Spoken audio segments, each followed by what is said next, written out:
नमस्कार, स्वागत है आपका आर्यावर्त न्यूज की खास खबर में। आज की खास खबर में हम जानेंगे सीएम केजरीवाल को एक और झटका, राउज एवेन्यू कोर्ट ने 23 अप्रैल तक बढ़ाई न्यायिक हिरासत। भाजपा प्रत्याशी की शिकायत पर कमलनाथ के घर पहुंची पुलिस, पीए मिगलानी से की पूछताछ। लालू यादव बोले, देश के गरीब, दलित और पिछड़े संविधान बदलने वालों की आंखें निकाल लेंगे। पीसीएस अफसर ने घर में फंदे से लटक कर दी जान, पत्नी की मौत के बाद से डिप्रेशन में चल रहे थे अधिकारी। तिहाड़ जेल में केजरीवाल से मुलाकात के बाद भावुक हुए सीएम मान, कहा आतंकवादियों की तरह हो रहा व्यवहार। अब खबरें विस्तार से। दिल्ली की राउज एवेन्यू कोर्ट ने एक्साइज पॉलिसी मनी लॉन्ड्रिंग मामले में दिल्ली के सीएम अरविंद केजरीवाल की न्यायिक हिरासत 23 अप्रैल 2024 तक बढ़ा दी है। वहीं इससे पहले सुप्रीम कोर्ट ने अरविंद केजरीवाल को त्वरित राहत देने से इनकार कर दिया है। सुप्रीम कोर्ट ने इस मामले में ईडी को नोटिस जारी कर 24 अप्रैल तक जवाब देने का निर्देश दिया है। अदालत अब केजरीवाल मामले पर 29 अप्रैल को सुनवाई करेगी। सुप्रीम कोर्ट में अरविंद केजरीवाल की ओर से पेश हुए वरिष्ठ वकील अभिषेक मनु सिंघवी ने दावा किया कि केजरीवाल को लोकसभा चुनाव में प्रचार से रोकने के लिए गिरफ्तार किया गया है।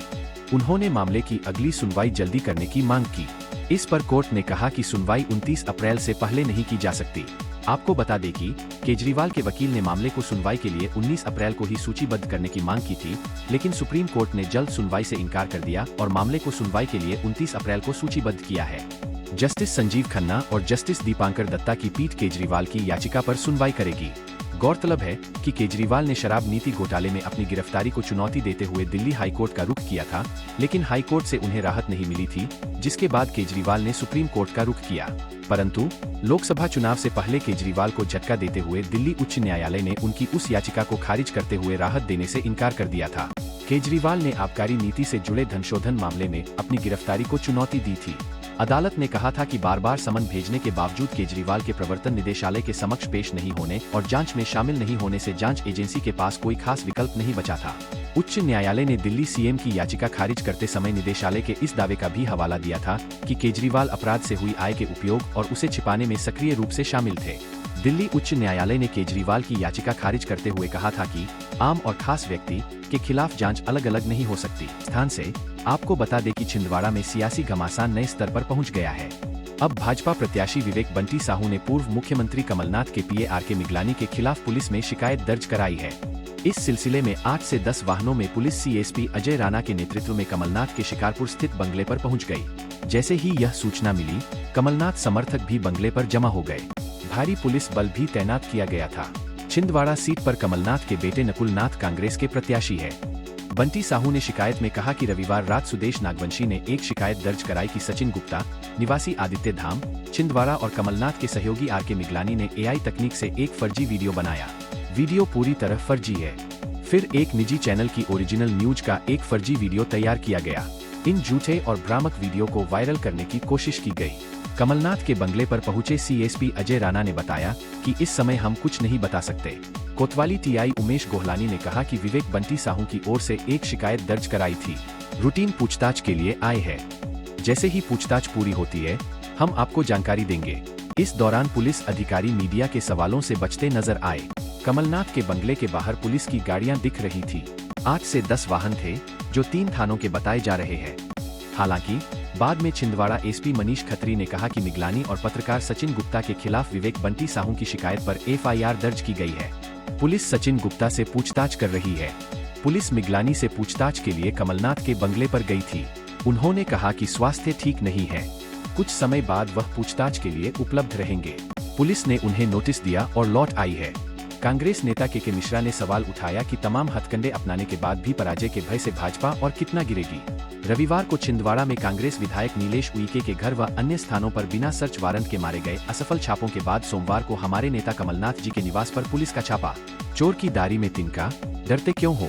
हम न तो अंग्रेजों से डरे हैं, न उनके अनुचरों से डरेंगे। पुलिस तो क्या, मतदान के पहले सेना भी भिजवा दीजिए, जीतेंगे भी हम ही। पुलिस ने पूर्व मुख्यमंत्री कमलनाथ के सहयोगी आर के मिगलानी के खिलाफ मामला दर्ज किया है। भाजपा प्रत्याशी विवेक बंटी साहू का वीडियो वायरल करने के कथित मामले में शिकायत दर्ज की गई थी। सूत्रों का कहना है कि पुलिस ने मिगलानी से पूछताछ की है। इसी सिलसिले में पुलिस पूर्व मुख्यमंत्री कमलनाथ के घर पहुंची थी। साहू का आरोप है कि कमलनाथ के सहयोगी आर के मिगलानी और एक निजी चैनल के वीडियो जर्नलिस्ट ने अन्य पत्रकारों को उनका आपत्तिजनक वीडियो वायरल करने के लिए 20 लाख रुपए का प्रलोभन दिया था। साहू ने 20 लाख रुपए के लेनदेन से जुड़ी बातचीत का एक वीडियो भी जारी किया है। पुलिस जांच कर रही है। अब खबर बिहार से। आपको बता दें कि बिहार के पूर्व मुख्यमंत्री और राष्ट्रीय जनता दल के राष्ट्रीय अध्यक्ष लालू यादव ने पीएम मोदी और भाजपा सरकार पर जमकर हमला बोला। उन्होंने कहा कि भारतीय जनता पार्टी में काफी घबराहट है।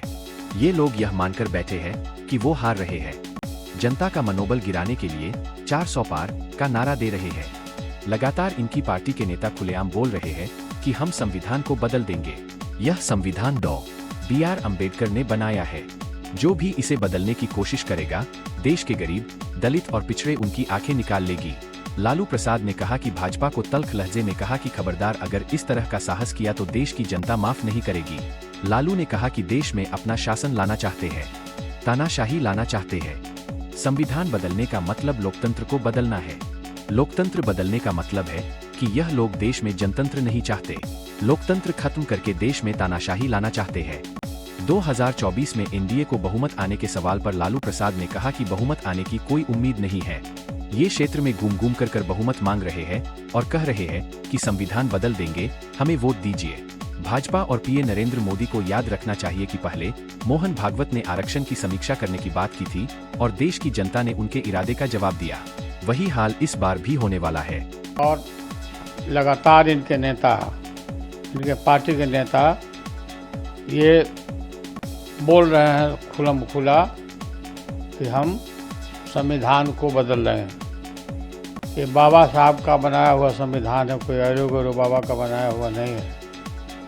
जो भी कोशिश करेगा संविधान को बदलने के लिए, देश की गरीब, पिछड़ी और दलित जनता आंख निकाल लेगी इनका। और खबरदार, अगर इस तरह का जो साहस किया तो बाबा के बनाए हुए संविधान को बदलने की कोशिश। अब खबर उत्तर प्रदेश के आजमगढ़ से। आपको बता दें कि आजमगढ़ जिले के अतरौलिया थाना क्षेत्र के बूढ़नपुर कस्बा निवासी एक व्यक्ति ने रविवार की रात घर में ही फंदे से लटककर खुदकुशी कर ली। देर रात परिजनों को घटना की जानकारी हुई तो सूचना पुलिस को दी गई। सूचना पर पहुंची पुलिस ने शव को पोस्टमार्टम के लिए भेज दिया। मृतक गाजीपुर जिले में बतौर एसडीएम तैनात थे और नगर पालिका गाजीपुर के प्रभारी ईओ का काम देख रहे थे। बीते 15 दिनों से वो अवकाश पर थे। बूहनपुर कस्बा निवासी आलोक कुमार सिंह 43, कृपाशंकर सिंह 2003 बैच के पीसीएस थे। वर्तमान में उनकी तैनाती गाजीपुर जिले में थी और वहां वह प्रभारी ईओ नगरपालिका परिषद गाजीपुर का काम देख रहे थे। लगभग 15 दिनों से आलोक कुमार अवकाश पर थे। ऐसे में वे अपने गांव आए हुए थे। 1 साल पूर्व आलोक कुमार की पत्नी का निधन हो गया था। उसके बाद से ही वे डिप्रेशन में चल रहे थे। रविवार को आलोक कुमार घर पर अकेले थे और इसी दौरान उन्होंने घर में ही फंदे से लटककर खुदकुशी कर ली। देर रात पट्टीदारों व पड़ोसियों को इसकी जानकारी हुई तो सूचना पुलिस को दी गई। सूचना पर अतरौलिया थाना पुलिस मौके पर पहुंची और शव को कब्जे में लेकर पोस्टमार्टम के लिए भिजवाया। मृतक 2 पुत्रियों के पिता थे। दोनों पुत्रियां बाहर रहकर पढ़ाई कर रही है। घटना से परिजनों में कोहराम मच गया है। अब खबर आम आदमी पार्टी से। आपको बता दें, पंजाब के मुख्यमंत्री भगवंत मान ने तिहाड़ जेल में दिल्ली के मुख्यमंत्री अरविंद केजरीवाल सोमवार दोपहर में मुलाकात की। सीएम अरविंद केजरीवाल से मुलाकात के बाद पंजाब के सीएम भगवंत मान ने कहा, यह देखकर बहुत दुख हुआ कि उन्हें वे सुविधाएं नहीं मिल रही है जो कट्टर अपराधियों को भी मिलती है। उनकी गलती क्या है? उनके साथ ऐसा व्यवहार किया जा रहा है मानो आपने देश के सबसे बड़े आतंकवादियों में से एक को पकड़ लिया हो। पीएम मोदी क्या चाहते हैं? अरविंद केजरीवाल जो कट्टर ईमानदार है, जिन्होंने पारदर्शिता की राजनीति शुरू की और भाजपा की राजनीति खत्म की, उनके साथ ऐसा व्यवहार किया जा रहा है। मान ने कहा, जब मैंने पूछा कि वह कैसा काम कर रहे हैं तो उन्होंने कहा कि मेरे बारे में भूल जाओ, मुझे बताओ कि पंजाब में चीजें कैसे चल रही है, क्योंकि हम काम की राजनीति करते हैं। आप एक अनुशासित समूह हैं, हम सभी एक साथ हैं और खड़े हैं। अरविंद केजरीवाल के साथ दृढ़ रहें। जब 4 जून को नतीजे घोषित होंगे तो आम आदमी पार्टी एक बड़ी राजनीतिक शक्ति के रूप में उभरेगी। इस खबर में आज इतना ही। इसी प्रकार की ताज़ा खबरें जानने के लिए हमारे चैनल को लाइक और सब्सक्राइब करना न भूलें। धन्यवाद।